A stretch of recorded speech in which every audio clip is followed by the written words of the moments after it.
they think in terms of, hopefully we won't be dealing with pandemics routinely, but the unforeseen of whatever nature it happens to be, some of the things that we might think about in being better prepared for individuals, for businesses, and maybe we can start by just opening up to our group here to see who'd like to offer some counsel to our listeners. Well, whether it's individuals or businesses, I'm sure we've been pounding this into people's heads, but never has there been a more important time for folks to have kind of an emergency fund, whether it's everybody's different, 3 to 6 months, cash on hand, some way to get at some available cash without dipping into, say, an account that's going to trigger too much tax or too much capital gains. I don't think it's ever been more important.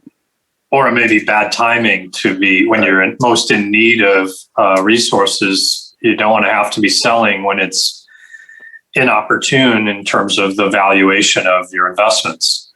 So having a liquidity resource becomes important. And, we say it a lot. We probably feel like we say it too much, but I think it's the kind of thing that bears repeating.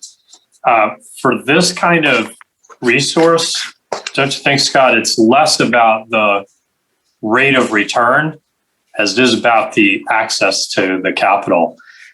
Tell a little bit about the how we go about trying to frame how much should I have? How much liquidity is enough? Because if I have too much, I'm missing out on investment performance opportunity.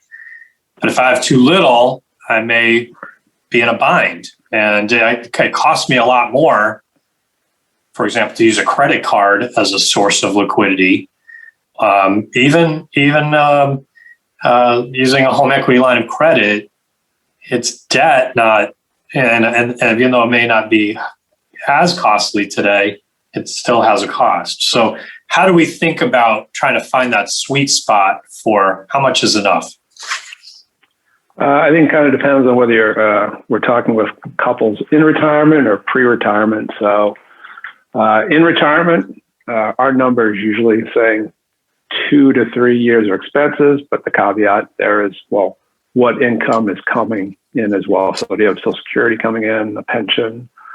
And so after your expenses, take out that income feature, what is your number that needs to be filled?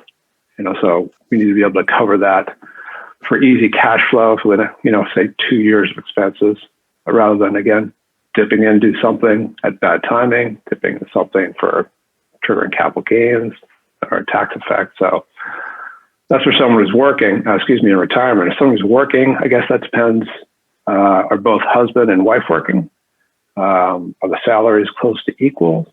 Just for example, say they are close to equal, and you have a couple that's both working, I'd say you could lean towards the 3-month expense number versus maybe if just one person is working, maybe you lean towards the 6-month expense number.